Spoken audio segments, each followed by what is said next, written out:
as well as four voting members that are participating remotely, and a lot of staff folks participating remotely as well. So I'm going to start again and find out who's here. And Bill Fisher, I'll start with you. Bill Fisher, Farmington. Adjournment Casper Lee. Michael Williams, Coast. Peter Nelson, Newmarket. Wanda Holstein, Rochester. Herbie Wader, Rollinsford. Mike Levinsky, City of Somersworth. Ricky Show, Somersworth. Mike Dixon, DOT. Tom Crosby, Maverick. Dave Landry, Dover. Jen Sis is here. SRPC and online Charlene Anderson. Hand, Joe Boudreau. Yes, Rochester. You, Beverly Craig. Yep, UNH. You and Tim White. Tim White, New Hampshire Department of Environmental Services, Air Resources Division. Jen, Don Hammond. Don Hammond from Rochester. And Don and we were there. And Jen, Sure. introduce staff if you would. I will. So online, staff members we have joining us today are Nancy O'Connor, Shayna, Sylvia, looking down the line, Megan Taylor Philbetter, Rachel Dewey, Stephen Geis, and Jackson Rand. Okay, welcome everybody. Okay, we've got just one item requiring the vote today. I don't need the minutes, and there's multiple discussion items, and Nancy and Shayna are going to lead those. That's going to provide, in Colin's absence, just a little bit on the update on the 10-year plan, and the Commissioner Roundtable, etc. So, first item is going to be the meeting minutes, and I know it says the 18th. Meeting minutes say the 19th, and I checked, and assuming it was Friday, yeah, I'm sure it was. Yeah. So the correct is 19th, okay? So I get a motion to approve the meeting minutes, November 19th, somebody? I'll move. Tom? Second by Mike Levinsky. Going to roll call. Yes, we need to roll call. Okay. Bill Fisher, Yes. Yes. Michael. Yes. Peter. Yes. Barbara. Yes. Herb. Mike. Yes. Richard. Yes. And Glenn, yes. Glenn. Yes. Tom, Dave Landry, yes, and remotely Charlene. Yes. Joe. Yes. Okay, Beverly. Abstain. Tim.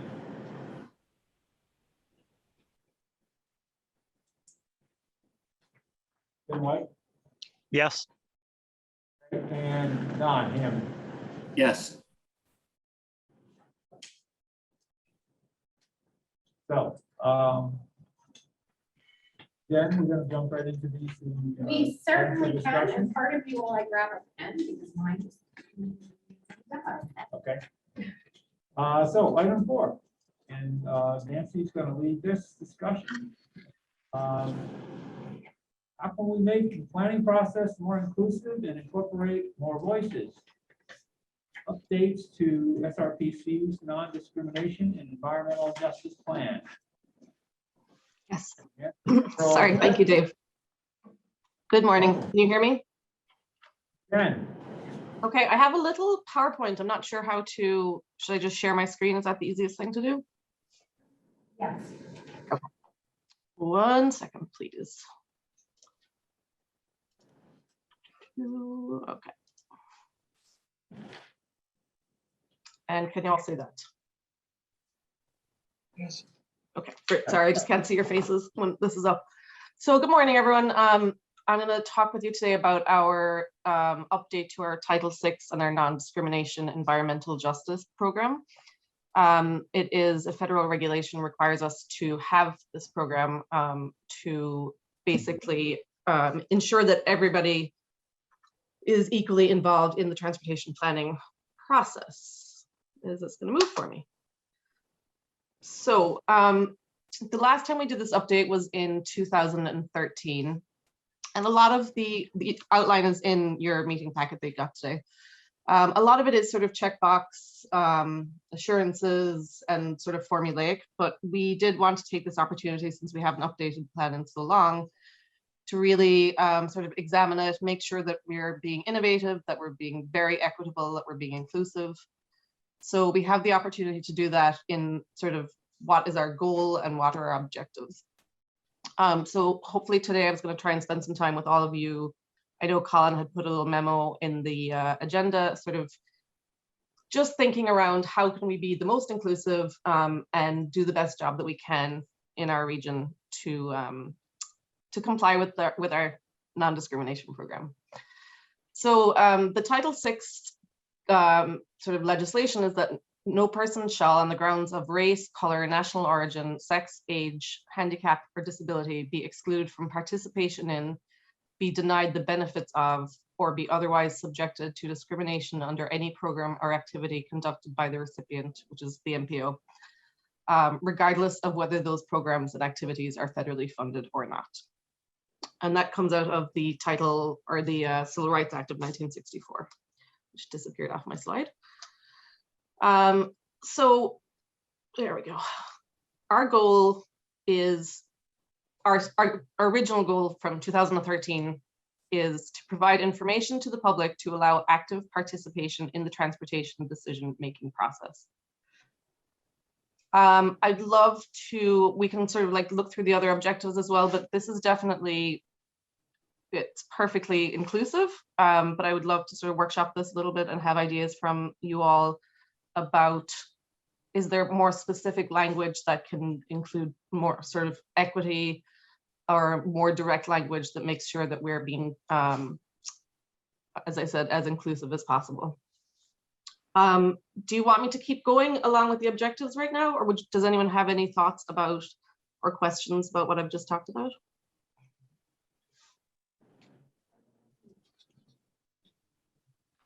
You want to walk through them all first, or? Sure.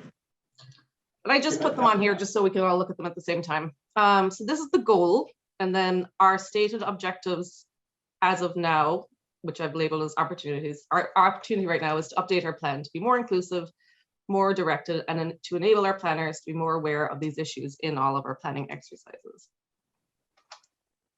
So objective 1 is to develop and implement an outreach program to educate members of the public about transportation, land use, and air quality issues and their interrelationships, and about the transportation planning process and how they can be involved in it. Pretty straightforward. Point out for everyone who's here in person and has a paper copy, if you're looking at the plan outline, the goal is at the top of page 2, followed immediately by the objectives that Nancy's walking through. That way it's easier to read on your paper version. Just make that a little easier for everyone. Thank you, Jen. Yeah. Our second objective is to solicit the participation of local officials, community groups, and individual citizens in the transportation planning process. Third is to reach out to underrepresented persons and groups, including low-income, minority populations, and limited English proficiency groups through local LEP community leaders to ensure that decisions are made with their input taken into consideration. Fourth one is to inform the public of the federally funded transportation projects for each fiscal year. To provide notice to the public that the Stratford Regional Planning Commission operates its programs or conducts its planning activities subject to the non-discrimination requirement under Title VI, and those members of the public can request additional information regarding the obligations of the Planning Commission. To continually identify and implement ways to improve its public input process. To ensure no person is denied access to or participation in the MPO program. To avoid disproportionately high and adverse impacts on communities. to improve the public involvement process, to involve the public by providing opportunities early and often in the transportation planning and decision-making process. And those are the objectives, and that's what we would like to talk about today. Even just reading those out loud right now, I realize that I feel like 3 or 4 of those are almost saying the same thing. So maybe we can refine that or create one better statement, let's just say. How do you want me to sort of go back and we can look at each of them again, or do you guys just want to discuss them? Will I stop sharing my screen, I guess is my question. Preferences? Is that in front of you? There. I think we're good here with, because we have them in front of us from Okay. the outline. How do I stop sharing my screen is the question though. Oh, there we go. Okay. Sorry. So just thinking about those in a general sense, and also I wanted to look through, Colin had put some sort of questions that we were thinking about. Just one moment, I need to pull those up. So does anyone have any sort of immediate thoughts or feedback? Nancy, this is Tim.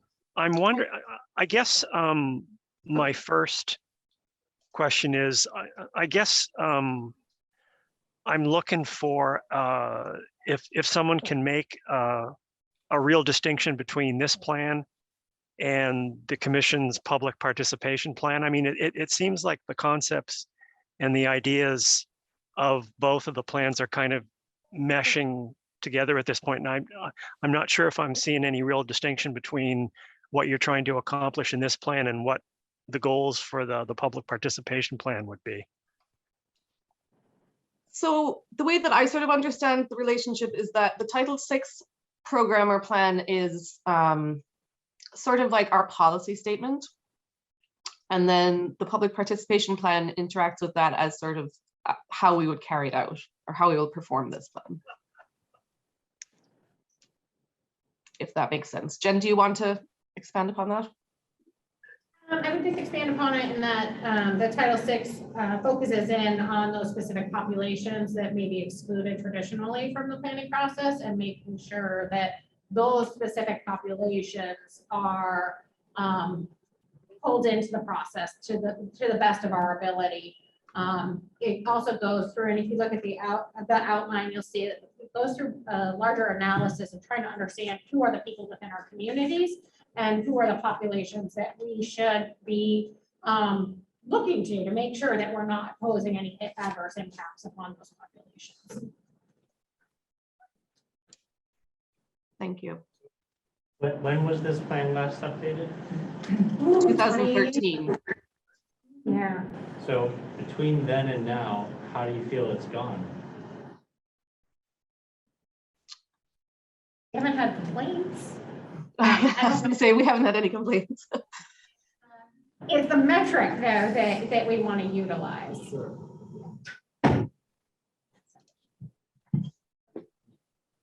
Probably his next question is going to be how you don't really have a baseline, how do you measure it? I mean, what's the, I Yeah. understand the goal seems very specific. How will you know? Achieve it, or is that working towards it? Not to discourage Yeah, any of it. no. It's all grand, but how do you measure it? It's specific, measurable, achievable. Right. If we're looking at changing something, we need to know what needs to be improved. That is a great question. Nancy, you were going to say something? Sorry, I didn't hear the former comment. I don't think necessarily that I think we can just be a little bit more direct or inclusive in our language and maybe a little bit more deliberate. I think, the objectives as they stand are pretty straightforward and, exhaustive, but maybe not very specifically tuned into our communities. So I think, from my perspective, kind of thinking, the climate in 2013, 2014 versus the climate today. We know that additional guidance has come out from the President's office on specific to Title VI and environmental justice and increasing focus on those topics, especially coming through the Department of Transportation as well. So we do have additional guidance that's come out. So there's that component. I also think that if I reflect back to 2013 and 2014, equity was a very naughty word. Like, we could not use the word equity in our planning processes without derailing the conversation. And I think that today that's not as contentious of a word. And so I think, you know, and part of what Nancy's talking about when she's mentioning that we could probably better refine how we're articulating our goals and objectives, is I think we can be more intentional now in our language, that we are trying to ensure that we have an equitable planning process.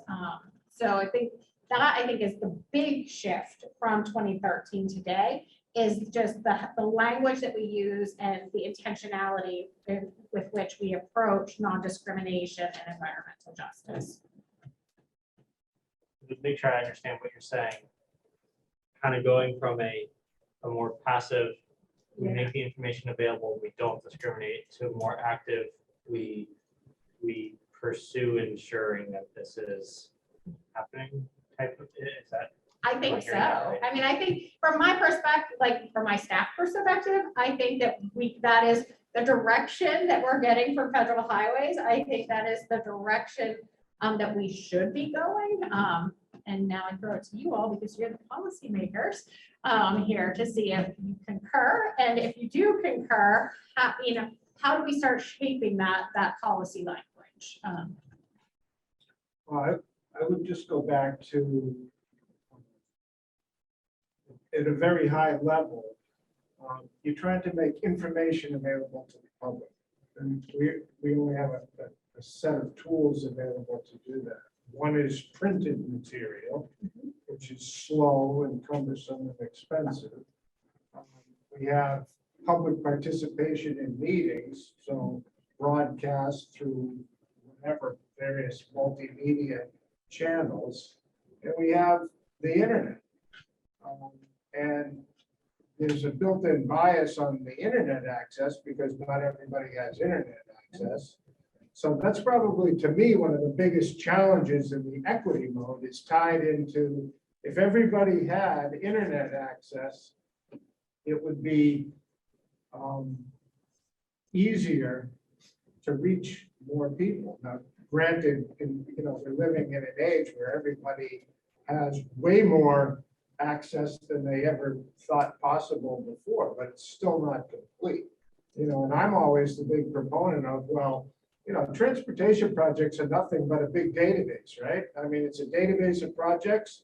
They're all in some certain state, and you can have a running list of comments and commentary and budgets and everything about each one of those projects in a database. So step one is get that database of projects published in these various ways, right? So paper, in-person meeting, or electronic. Those are basically the means we have at our disposal to share information. So I think you need to break it down into how do we make improvements in each of those areas.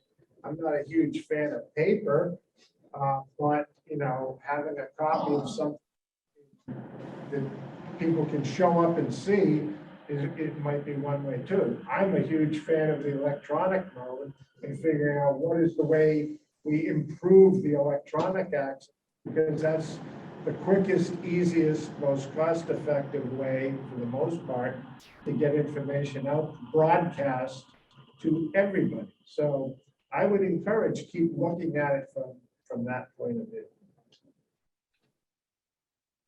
Thank you. I suppose also to add to that is,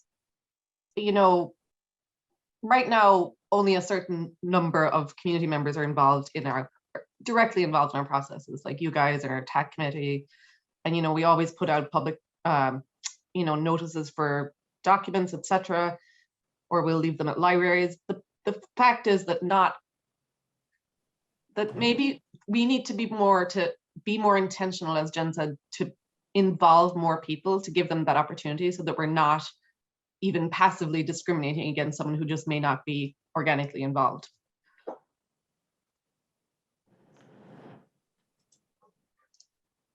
So I think that's sort of part of where we would like to go also, is sort of discovering ways to be more actively inviting. Nancy, I have kind of a word, kind of wordsmith or better wording for under the objectives. I think it's number 3, reach out to underrepresented persons and groups, including low income.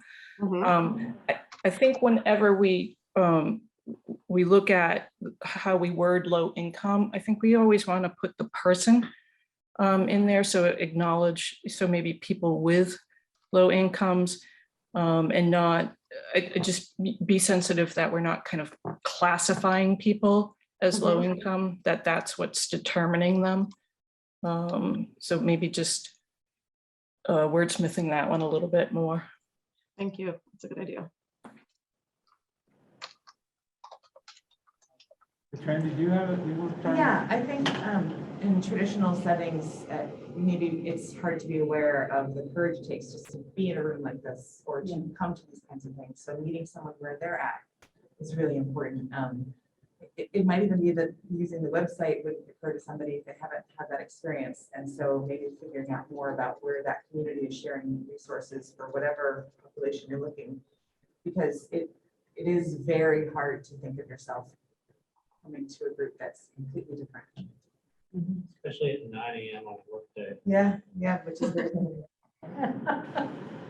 Very true. Can I ask a question just to get, I want to try and.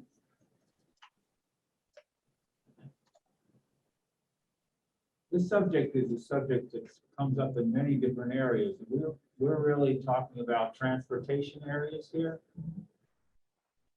And so my question is, are there examples in other areas that are not transportation areas where these same kind of issues come up? They're just not talking about transportation. They're talking about some other topic, and there must be a myriad of them, and the ideas of how you reach people and stuff like that is not starting from a blank slate, I would imagine. So you understand what I'm saying? Correct. You could take the word transportation out, and you can put some other word in here, and there must be a whole bunch of other different areas in life beyond transportation that are also subjects for people that fit the category.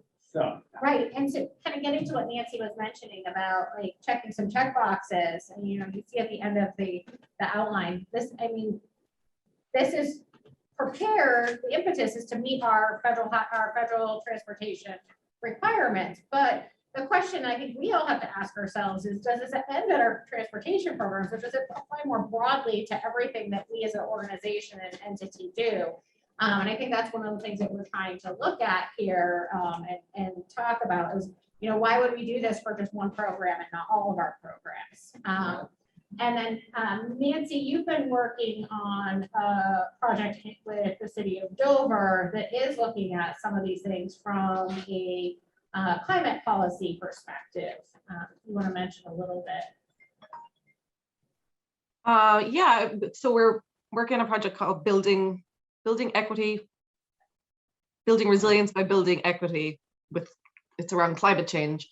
And a big piece of that has been really trying to identify and work with what we've termed historically underserved communities. But I think sort of that a certain interesting thing that's come out of that is the way that we've ended up talking about it actually is just, rather than historically underserved communities, it's more people that are not traditionally involved in planning processes or in policy making. So we have spent a lot of time sort of trying to identify, we sort of started off with a very, regular outreach approach, and then realized that that was not working. We really were not reaching the people that we were trying to reach. So we had to really adjust and rethink, how do we reach these populations? And it's been really interesting. And we've gotten some really good information. And I think it's taught us a lot about ways to adapt and adjust how you talk with people, how you talk about things, what language you're using. And also certainly, I forget who said it, but going to them where they're at. So for instance, we went to an ESL civics class at the Dover Adult Learning Center and met with a bunch of students there, which was really interesting. And also just like adjusting how we approach different communities. We've gone to the Dover Housing Authority and we went to a senior living facility. And it's really important to go to where people are and talk with them there, and also to use language that they understand. And that was simply, we had workshopped all of the questions we had done, but even the term like access to healthcare. People don't, not to say that, it's just the way that we speak and we're used to it, but some people don't necessarily think of access, or access is not the most accessible word, or it doesn't mean the same thing to everybody. So I think that has been a really good learning process on that project around this. Yes, Joe, sorry. I'm confused. And the confusion is, this is the non-discrimination and environmental justice plan. It doesn't say for transportation. Right. So that this is a generic plan. And if somebody comes to us around transportation, we point to it. If they come to us around climate change, we point to it. So to me, this is not about transportation. This is our overall non-discrimination and environmental justice plan, right? I'd like to think so. Well, I'm not sure. Sorry, Jen. I don't think it's like to think. That's what it says it is. It doesn't say for transportation only. Well, it is the Stratford MPO. So the MPO is transportation. But it can be for anything. So why don't we just do it that way and then point to it? So. A couple of thoughts. So before I got into the transit world, I didn't even know that these things existed. Never mind would have thought to look it up. So I think it might be helpful to try to make people aware earlier.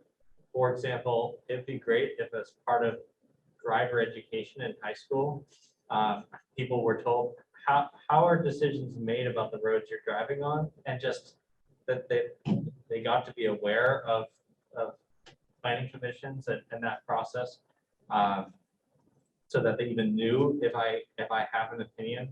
I don't post it on Twitter about this intersection. There's actually a process that exists for that. That might be helpful at reaching more people younger, so that they're even aware to look something up when the time comes.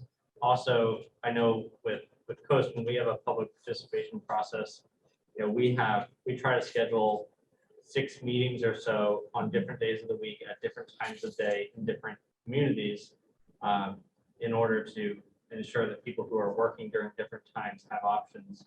And we found that to be helpful in people actually getting out to those meetings. And they're meetings that are, we might have information we're presenting, but they're also designed around, they're less parliamentarian, right, than this. So less intimidating for people to come into.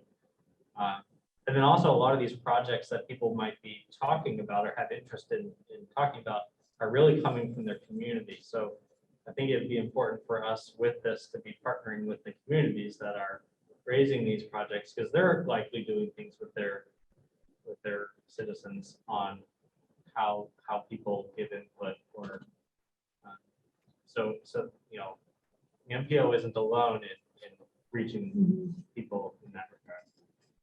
Just those are some thoughts.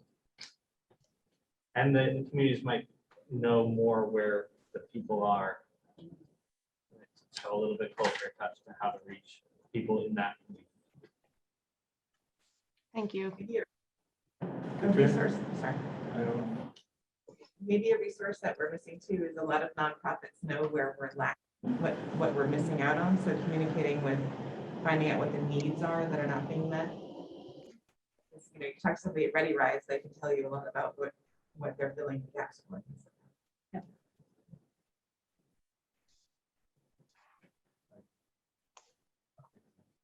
Well, the most confusing part of this whole thing to me is still the intersection of the right to know law. Because we keep talking about reaching out, and so there's sort of is presenting data, and then there's acting and talking about data, the decision-making process. And it seems like it's the decision-making process that becomes the most difficult because it has to be in this forum that we're in right here. It has to be publicly broadcast, it has to be recorded, and the engagement is tied to a legal process. We can make I've spent a huge amount of my own personal time working on this same problem.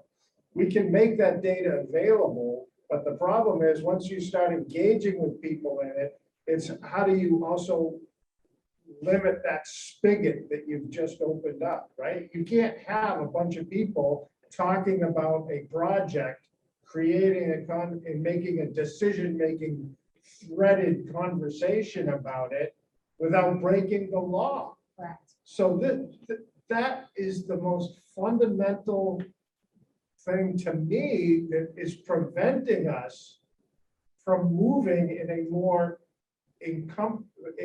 that's the whole equity justice thing right there. It's almost becomes impossible. You know, we can create tools that reach out to everybody, but we're not allowed to engage. So it's like, I keep coming back to this idea, well, if you put it out there in some format that it's always publicly, it's transparent and it's 100% always publicly available, right? It's trying to get through that barrier. And I still struggle with that every day. I've done a huge amount of work on this, trying to say, okay, let's take these transportation projects. Let's have an online database. Let's be able to have conversation. Let's be able to have people rank projects. And there's always the pushback. No, we can't do that. We can't have that level of participation because we haven't figured out how to make it, you know, a complete public process. So that's the challenge.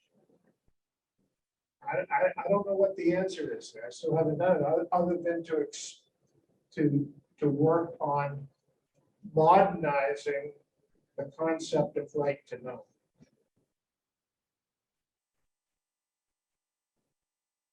That problem you're talking about goes way beyond transportation projects. Exactly. It Well, affects it's exactly every planning board it's everything. members and everybody that does. Right. It's involved. All kinds of stuff.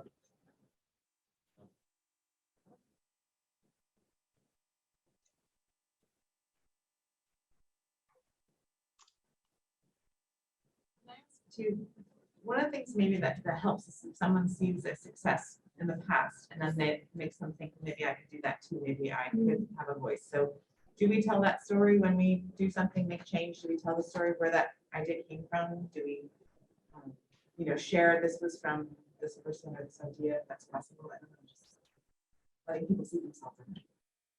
Yeah, I mean, I think like if you think about some of the different planning projects we do, a lot of times we'll try and highlight the where and how we got the information and the data and the different voices that were incorporated. And Nancy and Shana, I don't know if you want to add to that, because it's a lot of what the two of you do on a daily basis. Yes. Yeah, I do think we try to highlight, well, certainly, you know, obviously a lot of our outreach is contained within plans that we then write, either direct quotes or synthesized information. And we always certainly mention where the information came from, you know, who the attendees or participants were. I mean, on very big plans, it's not possible to do that because like for our Dover recreation plan, we probably talked with, I don't know, Shana, like well over 1,000 people, right? Yeah. So you couldn't name every single person, but certainly I think the idea of someone feeling heard and knowing that the time that they gave or the idea that they gave showed up is very important. And I think that we do try to highlight that as much as we can. Yeah, I would agree. Yeah, this is Glenn Garrison. I want to emphasize like the whole GASA process we went through. We had 23 hearings throughout the state, and we did report. It's an opportunity to come and give us the input. They're not making decisions, but to help inform decisions. Your peers, we did get an opportunity for people to come and talk about the information we have out there, and we did record all the names, their comments, and it's about 2 inches worth of information, right down to the contact cards that people spoke. And you can really see where how those comments translated to changes that were recommended and approved by GASA to change the 10-year plan, with just the process of adding those changes in there. And there's probably somewhere around 60+ changes we made that plan based on public feedback that was made to the council that they recommended and approved. So the process does work if you get out there, get the people, and it's really getting the information out there, Peter, you said, and get them understand it, and listen to the feedback, the comments. Through our online survey, we collected information, through our public hearing, collecting those inputs. People can't see that, when they came and spoke, that there was a change in the 10-year plan based on their recommendation. So I think people do recognize that. Well, that's a good example. I mean, again, going to the meeting, that's only one form of that communication that we talked about. And it's a challenge for people to attend a public meeting. So a public meeting is not really an effective way to get a broad spectrum of people participating. It gets you a very narrow spectrum of people, those people that have the time to attend a public meeting. So you get a biased view from that particular portion of the audience. And using the GASSET process and everything else, you cannot go online today. Tell me where you can go online today and find every project listed in the 10-year plan with some way to comment on it online. You can't, it's not there yet. I disagree with that. If we do that, one, we have an online survey that we put out there, which anyone can get, internet access can get to. You can get to our webpage. We do the 10-year plan online, and we do have the contact information. If you have comments, written comments, send them to this, by mail or by email. So we do, we have, I can't say how many written testimony, public comment we got written into the DOT based on the information we did put on our webpage. Well, then I think, that's an area when we talk about that needs improvement, right? Because you can't go in there and easily search and find the things that are appropriate to you. At least I haven't been able to do it, and I'm pretty savvy about it. So if I can't do it, I'm imagining that a lot of other people can't either. So that's one area where we're talking about equity and social justice, is to improve those tools to be able to get online access to find things. One, make it quicker and easier. Two, make it comprehensive so you can actually see everything. And three, have a real feedback mechanism that works, because that feedback mechanism needs to build. So I think just to add to that, the other issue is, you're relying solely upon someone who happens to frequent or just happens to go on the DOT website to see that survey, or to be, to have read in the library that there's a GASSET hearing or any of our hearings or anything that we do. So I think the point about this and what we're trying to think about is, rather than just relying on the Indonesian restaurant owner in Somersworth to, happen to see something in the library advertising a meeting, that we would actually more proactively reach out to those communities. And that's sort of what we're trying to design here, I think. Do you have any ability for someone to sign up for alerts to say, hey, if something happens in, whether it's my town or my neighborhood or whatever level, I want to get a text about it? And so you might not get a text for a year and then, oh, this project just got proposed and it might affect your commute, right? You know, No, but that's a that good kind of thing. idea. great idea. The DOT puts a letter out, for people to sign up for, get the blast of everything that's happening that week. It's a Yeah. summary every Friday we put out, but we're going to say, the tough part is how to get people to know, to go look, like even the gas entrance, how do people know it's a gas entrance? Yeah. You know, how do we push that out more? How do you push these meetings out so people actually attend, because people don't know? We think with, sorry, guys. Oh, we had one example in Tony, the bridge is gonna be demolished.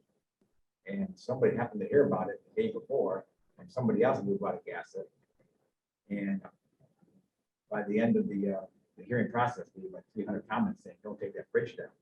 But up to that point, you know, that person, one person didn't see it, contact all the other homeowners in the area, that bridge was coming down. Yeah, that was good. So, And part of the trick there is if you have too much information going out, you know, everything for the week, every week, people can't consume that much. Whereas if you were able to know, I'll get notified if something is really relevant to me, whatever I signed up for, but not all the other noise. That might be helpful. I know I'm on the Dover City download. I don't read that thing. I get like 3 emails a week. It's like too much, you know, I can't keep up with it. But there's really good information in there. So I know it's there, but I just don't have time to read through it all. And that's just one community that affects me. So I don't know how to provide that many filter options for someone to choose, and then how to let them know that that option is there. But at some point, you also do have to rely on all the other organizations, all the nonprofits, all the businesses reaching out to their networks, and for people who want to be involved to seek out being involved. Yes, thank you. I know we need to move on to Shayna, but if you all can just sort of, if you have other thoughts after the meeting and you want to email Colin or I, we're very interested in your input and your help. We will start sort of drafting. I'll start drafting. I'll incorporate these ideas, and then we'll be back to you guys with some drafts to look at. Can I ask you, before we start, can I just ask one question? I want to use an example, just to, it's a lot of what Michael was saying, Peter was saying, a lot of people are saying. I want to use this bits and pieces thing that comes out, you know? These nice, easy to read, you know, you don't have to sit down for an hour trying to, you know, plod through it. Economic development, transportation, and planning was the latest one, from just the 10th of December, for example. There are a lot of these nonprofits, etc. And Dover, because it's the county seat of Stratford County, has all kinds of organizations that are there to reach a whole bunch of people that are underserved, etc. Go on and on and on. Is this type of thing, just using this as an example, is this going out to those kinds of organizations already to distribute to people that they've already had contact with and found the pavement to meet, identify them, and they puts the people's names and internet addresses and stuff. I know I get a couple of these every time because I have a city of Dover address and I have a planning board address and I got my own home address. So I know that if I want to read bits and pieces, I really can read it. You know, I got it. But I do find when I say things to people, neighbors or this or that, that if bits and pieces isn't going on Facebook and it doesn't have something that draws people's attention to it, it's not making the connection. But there's a lot of organizations that have already done and are continuing to have relationships with a lot of the people that, you know, talking about here, and that would seem to be the avenue that might be the easiest if there's not a roadblock subject like Peter was talking about. I think it depends right now, Shayna, for people to sign up for it, right? Yeah, I mean, like our audience is mostly municipal. And if we worked on like certain very specific projects over the years, there might be contact lists from that. So some nonprofits and things like that.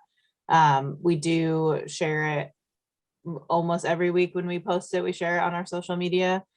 So there is access that way. They're also all like backlogged on our website. And if someone is forwarded it, they can join the mailing list. There's a like link at the bottom. So if you get it from like someone else, you can join the list that way. There's a way to join the list on our website. So there's like multiple ways, but I would say our audience is pretty planning focused and municipal currently in our database for constant contact. I do like the idea of reaching out to organizations though and maybe asking them to sign up, just sharing what we're doing. I think that's a good idea. Okay, and I thought I do have one other question, just a curiosity, and then we'll move on. When it comes to people signing up for things, where information is currently disseminated, like bits and pieces, let me just keep using that as an example so that it's not too broad. Do we know that this is hitting like 5,000 addresses, 25,000 or Are you asking 134? how many people it goes to? Yeah, I mean, because I know there are 12,000 something households in Dover, something like that. 12,000, something like that. Yeah, our contact list right now is like 800 or Okay, maybe about so- 900. Okay, so And you're I through. think if you just kind of use numbers, it's a good way of stepping back and saying, well, if in Stratford County, there's, I don't know, I don't make something up, 100,000 something households. And this is the Stratford Regional Planning Group. And we can tell at least the first push. Things can get pushed out after that, then I'm sure we would have no idea where they're going. But at first push is, 800 and something, whatever, and there's 100 and something thousand, and so it's sort of a scary, daunting thing to try to figure out how to get stuff out, and yet not get out 47 pieces of information every week, like Michael was saying, because the person says, I gotta go back to like earning a living, something. So, curiosity. So one of the things I saw when I first started joining is the incredible revamp of the webpage. It's amazing. I look forward to using it. I really enjoy it. It's one of the best webpages I've been on. So yay. And I think it really is spectacular. So I think the people that are thinking that way are already getting some of the things that our brains do and what we enjoy. And I think one thing that we could realize is that everything doesn't have to be all the information. Sometimes there's, in the bits and pieces, there's a couple, like 2 pieces that are really important that we want a lot of people to get. So you make them flashy and pretty with a picture and you have it, and then you shoot it out to the people that do the, the town Facebook pages and the Instagrams and that kind of thing. And then that's something that someone can catch. That hugely broadens your audience. Once somebody's seen one thing that they're interested in, they might click on something and then start a journey. But you have to start with a really where you're meeting so many people right now, which is the quick picture, the quick information, and then bring them on. Yeah, I agree. We're trying to at least with the communication strategy, make things more really fast digestible. Like when I send things out, about, we call them planning events of interest or things going on that are kind of meetings or workshops or whatever. It's what's the date, what's the topic, who's the intended audience? So trying to make that more digestible because people are getting so many emails to their inboxes every single day. So we are working in that direction. But I like the idea of sending it out to the, specifically having a list of the people who do the social media for the different towns. I have some of those people, but it's not a very targeted group in our contact base right now. So I think that's a really good idea. All right, so.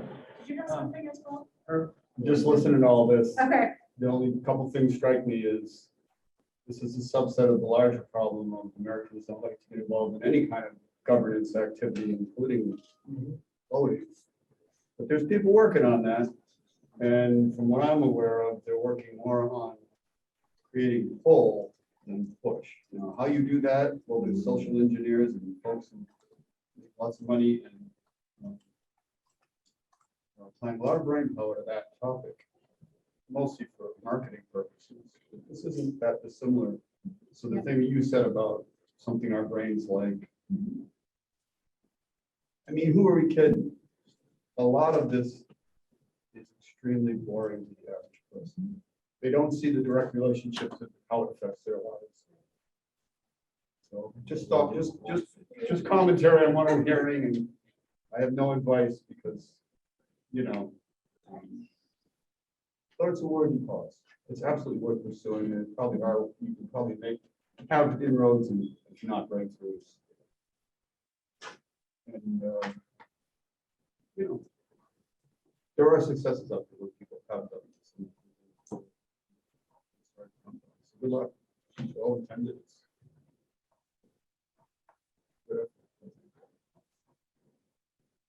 I'm gonna make one more shameless self-promotion plug, that at some point, like I said, I've invested a lot of time thinking about this problem and actually starting to do something. And I would like to try to find a window to get some airtime to show everybody an idea, a concept that I've been working on as to how to make this work. And I've taken that pretty far, I think, at this point, where I'm trying to create an opt-in environment for the people that want to engage and see information, to engage and see that information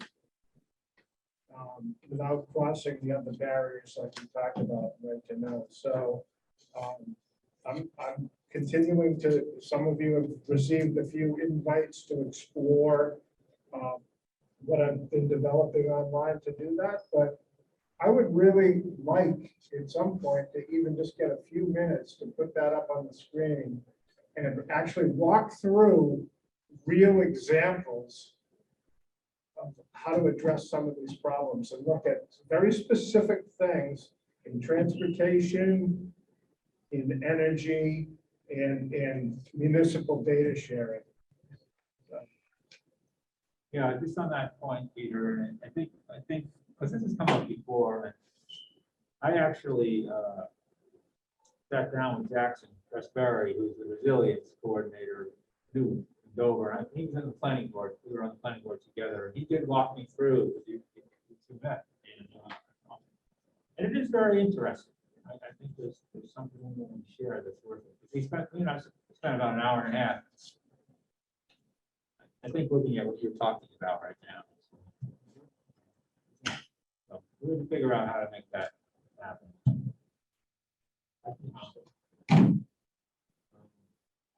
Okay, so for now, we need to get it on to Shane, right? Yes. Okay, Yeah, we're Shane, running a bit behind. you're up. Okay, Sorry. speed round. So I just want to talk with the committee today a little bit about what we're working on as far as active transportation. So Colin and I have been collaborating on creating a framework and outline for our first bike ped plan for Stratford MPO. And this would look at behaviors for people in the region of how they interact with walking and biking, kind of understanding how and why they do that or their levels of interest. And then looking at current facilities and infrastructure in the region to support that, barriers to that, and how we can improve. So we've kind of been framing the outline and thinking how we're going to do outreach for this process. And we put together a survey. So you have that in your packets. It's our draft survey. So I can share that on the screen as well. Do that right now. So Colin primarily worked on this and kind of framed it like I was explaining, kind of understanding people's activity levels or how they engage with biking and walking in their communities, barriers to that, where they would like to see improvements and priorities for those improvements, and engaging with people on specific projects in their community that might have been talked about for years and or might already exist and want to be expanded. A good example is the Dover Community Trail, which has gone through multiple expansions and is still has ongoing expansions happening. So we kind of wanted to go over the survey with the group and like I said, this is our first draft, kind of see if anything stood out to you that was missing. We also are going to wanting to be working with you and the TAC to look at goals for the plan. So we kind of formulated some that we think would be common ones, like looking at safety, looking at access, looking at the effect on the environment, things like that. So we kind of used what we envision probably being along the line of the goals that the committee would come up with to kind of frame the survey. Making sure, do people feel safe when they're trying to bike or walk? Is that a factor in them not biking or walking? Making sure we ask questions that will give us information that we can then translate into policy and ideas for implementation. So I don't know if people had a chance to look at this beforehand, if you want me to walk through the questions. I can do either.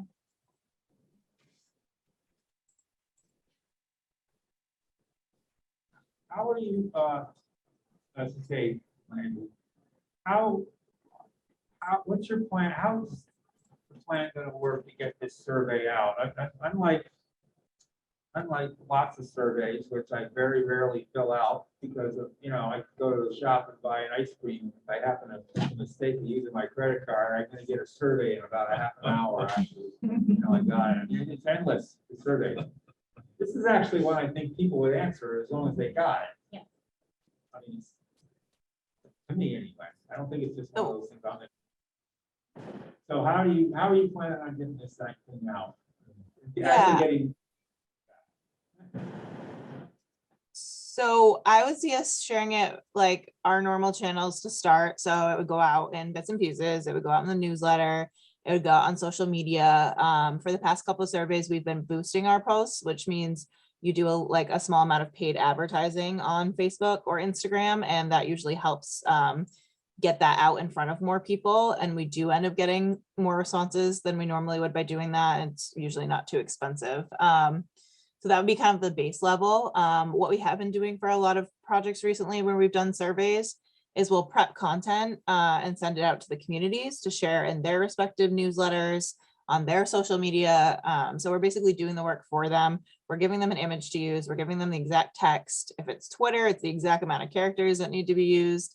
It makes it easier for the community to share it, and they don't have to then, we're not like, oh, can you please share this? And they have to do the work to do it right up. So we found that pretty useful, and communities are able to then just share that content. So that helps. I would see us leveraging partners like Commute Smart Seacoast, Commute Smart New Hampshire. Colin just is most recently joining the Bike Walk Alliance. He's going to be on their board. So like leveraging resources like that to also help share the information when those people, interact with a lot of bikers. I think that would, or bicyclists, I think that would be a good strategy. We also are looking into using MetroQuest, which is a tool that DOT purchased. It creates a very interactive survey that seems a lot more fun and interesting than just scrolling down question by question, page by page. So this is an example here of what that would look like. And this is actually a bike and ped plan survey. So it's a really good example. They work in these slides. So the title slide kind of explains the process and what the survey is for. This standard survey slide would actually have actual survey questions. So a subset of what we came up with would be asked under this tab. We have a couple questions that we've planned for that are priorities. So where people want to prioritize funding for bike and ped projects. So this type of slide, you can drag up options and order them to say what your priorities are. So that would relate with some of the questions we have. It also allows this cool map marker feature. So someone could say, I live in Bedford and I think this example is in New Hampshire, in Pennsylvania, but I I live right near here and I don't think this road's very safe. So they can drag and drop pins and note barriers, or even note things that are positive in their community, like, oh, there's a great biking trail right here I really like to go to. So it just makes it a little more fun and interactive for the user. And we haven't gotten the chance to use this tool yet. So we were thinking about using that for this survey. And we think that might entice more people to interact with it. One other question, Shana. I've got a neighbor that we chat from time to time, and he's deeply involved with this organization. It's called New England Mountain Bike Association, NEMBA. I don't know if they call it NEMBA. I don't know. I don't know that. Anyway, some of this information here that you put together, and I thought about this document he gave me one day walking through the neighborhood about this group. I thought there's a connection maybe here, and I didn't know whether, I'm guessing that mountain biking and some of these, walking and bicycle riding, I assume that they coexist on the same trail sometimes, but not always. I really don't know. Well, I think that's an interesting point too, because sometimes they don't, or people who own the trails don't, like, that's a lot of maintenance when you have mountain bikers on trails because they're tearing up the trails. So usually that's a very specific type of recreation site. But that would be an interesting group to reach out to. Like, I'm thinking we'd get maybe feedback that we don't have something like that in the region, and that could be a great resource. We've, like, when we did our Communities for Healthy Aging Transitions project, we heard from someone who lived in Wakefield that could be a great area up in Wakefield to have Brookfield to have some kind of like mountain biking trails. So I think that would be an interesting group to connect with, and we don't really have anything like that in the region that I know of. I know there's a park in Stratham, which is obviously outside of our region. Well, I'll share this information because this group is very engaged bunch of people. And yeah, they've been knocking doors and following down old woodlock trails and talking to people who own some of these properties and fostering relationships so that the door isn't instantly slammed on them, when they come knocking on the door. All with the idea of having a very long trail. Yeah. Yeah, because we're trying to get it that it's not just for, transportation or running errands, or like it's also for exercise. It's there's a lot of components to biking and walking. So trying to get it all the different lenses. Later, I'll speak to him in the next couple of days and make sure it's okay to share this thing. I think it is, but I'm just going to ask him first. Okay. Thank you. Yeah, and if we want to leave it just in the interest of time as like a homework, if people if you didn't get a chance to read over the survey before today, if you could and send us any comments or anything that's glaringly missing, we'd love to get that feedback. Like I said, we want to make sure we're not just asking questions just to ask them, but like that the answer is going to inform something as far as us putting together this plan. So. Mike, two quick points. One, and I kind of did a quick review of the questions, and I appreciate that, Shana. We'll send stuff back to you when we get outside the meeting here. Yes. But two things that stood out for me. One is, how do we meld sort of the local community's policies around sidewalk, pedestrian, and biking, bike paths, networks that may already exist in communities or not, and the regional plan that we're working on, you're working on here? How do you, and we don't all need to answer that right now, but it's sort of a bigger question. Mm-hmm. So we get the report or the plan maybe a year from now, 6 months from now.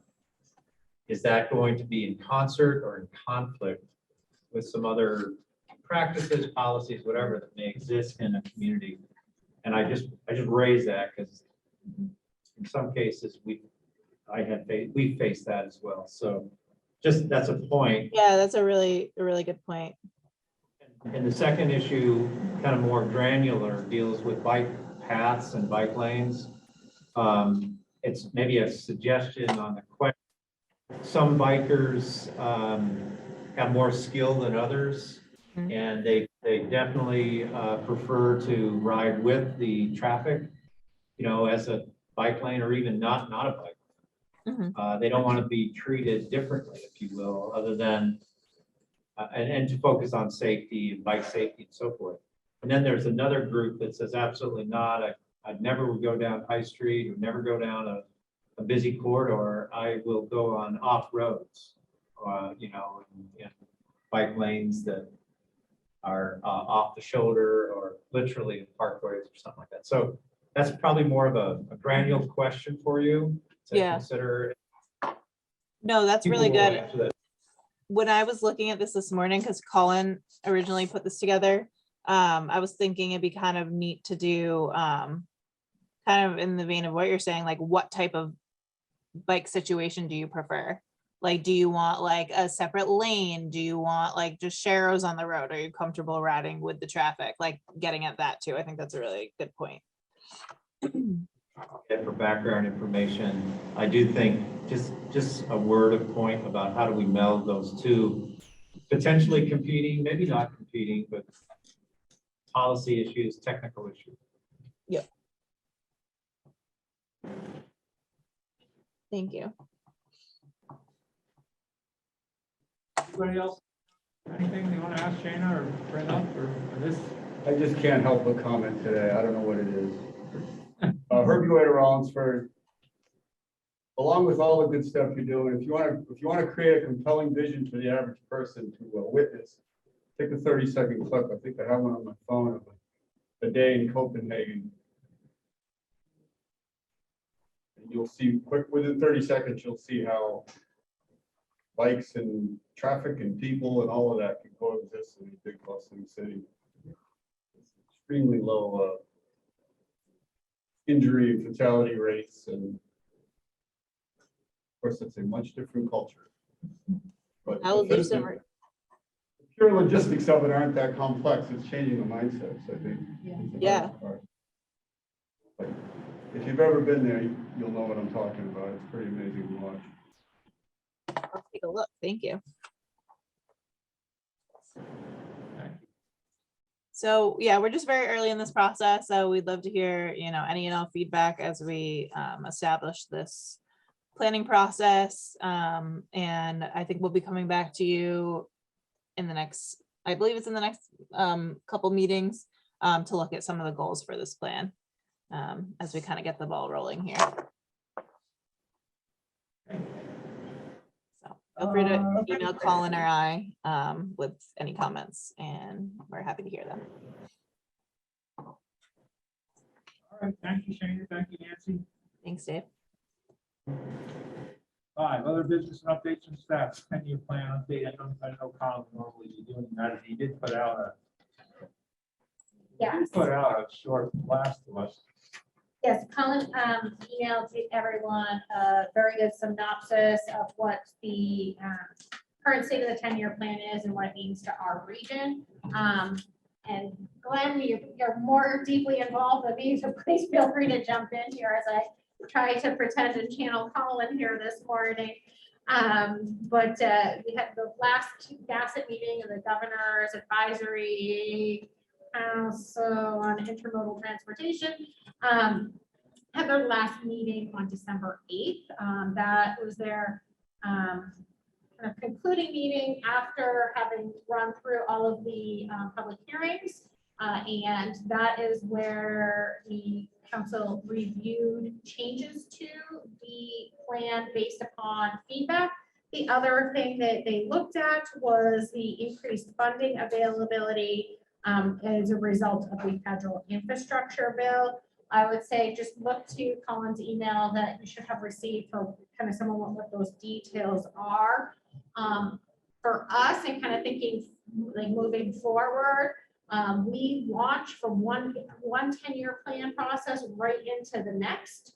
And so we're already starting to think about the next plan. That'll be 2 years from now. And for us, we're looking to, again, kind of slide that timeline up a little bit sooner So Colin is looking in about February to have project solicitations complete. So stay tuned. He will be reaching out probably shortly after the new year to kick off that project solicitation, start pulling things in. Part of what we want to do is front load the review and evaluation process to a certain degree. So we want to get projects in. We have VHB on contract to assist us with developing planning level scopes and budgets. We want to be able to get those projects to VHB early so that they can prepare that and refine the projects for us. They're contracted and paid for out of our UPWP fund, so it's of no cost to the municipalities. So you get your project, you send along your ideas, and we'll have them work on fleshing things out. We need to have the projects to VHB by June so that they can do a good, solid review. Part of what we want to make sure that we're doing this go around is our internal ranking. Have that a little bit more firmed up earlier in the process. If you remember last year, we had quite a vigorous debate over which projects would go forward and which would not in the end. We had gone through had completed a preliminary scoring and sent the top ranked projects to DOT for review and evaluation, and they sent back some engineering review and comments, and then we did our final evaluation. And we were in the position of having to cut projects because the cost of the projects exceeded our regional allocation, and we could not put everything forward. And it was quite contentious. So we would like to make sure that we aren't doing that at the 11th hour. But we're doing that sooner in the process. So, so stay tuned. Things will be after the New Year's kicking off. Jen, I'm wondering if this process that Colin has outlined in his memo here is something that is also going to be considered in terms of trying to select projects for the infrastructure bill that you mentioned earlier. Potentially, Glenn, correct me if I'm wrong, but most of those dollars have already been incorporated into the 10-year plan. Is there going to be subsequent solicitations for infrastructure bill related projects? I think we got EV potentially and bridges, or I think the two that are unprogrammed at this time. Right, it's also a reduction in carbon. Okay. And resiliency, but Okay. yeah, so these funds are basically, this bill is basically reauthorization of our highway bill. So it's kind of what we already have plus about 24% more. So it's been incorporated already in the 10-year plan looking out. The additional funds that we did get with this bill is $45 million of additional bridge money and its own authority coming in. 15% of that goes towards municipal bridges. So we worked with the GASSET to basically, what we did is we accelerated all the projects in the outer years of the 10-year plan and brought them up. So basically took half of the 10-year plan bridges and state bridges moving forward. So this would open up quite a bit of money in our state bridge, our municipal owned bridge programs. So now we will put out solicitations for new projects shortly. Now back to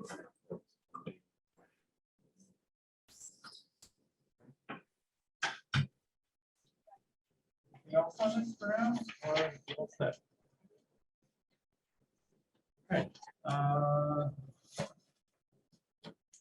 Number 6, Commissioner Roundtable local priorities for 2021 and how can SRPC help achieve them? Or we should say 2022. We could say that. Yeah, I guess we don't. What do you want to do in the next week and a half? Some vacation time. That's fine.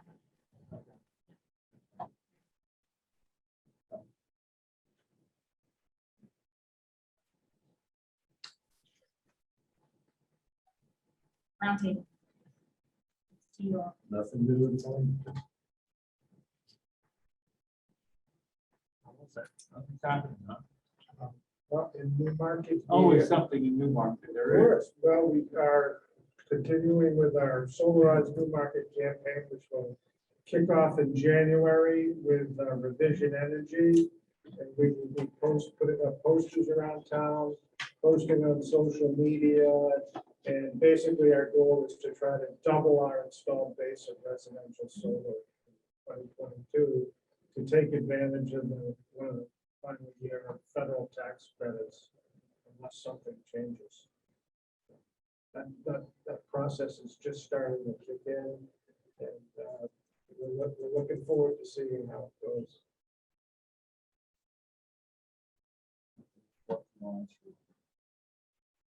Two quick things in Somersworth. This past week, I think yesterday or the day before, we released resurfacing bids for our streets and roads. This is kind of the second or third year we've done this early in the season so that we can take advantage of the world's competitions and our world paving contractors. We were pretty successful last couple of years with doing it. Better weather, there's a lot of reasons, I think also pricing. So we're going to get out of the saddle here pretty early. I think bids are due in the middle of January. So this is for roads. We're also doing some other preventive maintenance, crack sealing, kind of routine things, but we're doing that too. I think I reported last time maybe to this group, the city received 6 proposals for solar array at our landfill, our Blackwater Road Superfund site. Kind of interesting. In the early part of January, we plan to brief our city council's public works and environment committee, and then our finance committee on the various proposals we got, pros and cons, and then make our recommendation for the top 3 that we'd like to advance for further negotiations, and ultimately select one that will negotiate for a successful multi-year agreement. So we'll keep everybody posted on that. It's pretty interesting. I will keep you posted on our bids with regard to road paving because we've boosted up our contingencies, and again, these are basic projects. At least this one is. We're finishing up a complete streets in another part of the city that involves utility work and so forth. We did that early too, probably what, 18 months ago. I think now it's been more than a bit. And those were competitive bids, but that was just under a $4 million project. This one, these road bids are estimated around $1 million.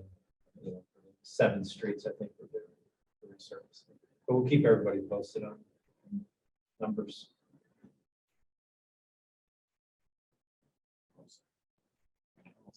What's that? Anybody out there? Hopefully, have anything they want to say about their communities?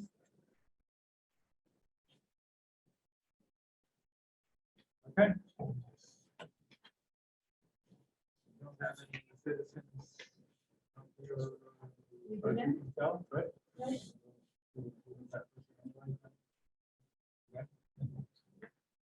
All right, so good wishes to everyone, holiday wishes, Merry Christmas. Stay safe. Stay safe, have fun. Love your families. Get boosted. Get boosted. Get boosted. Yes. Yeah. I'll take a motion for adjournment. I'll move. Second, somebody? Second. All in favor? Aye. Thank you, everybody. Thank Oh, can I get back to you?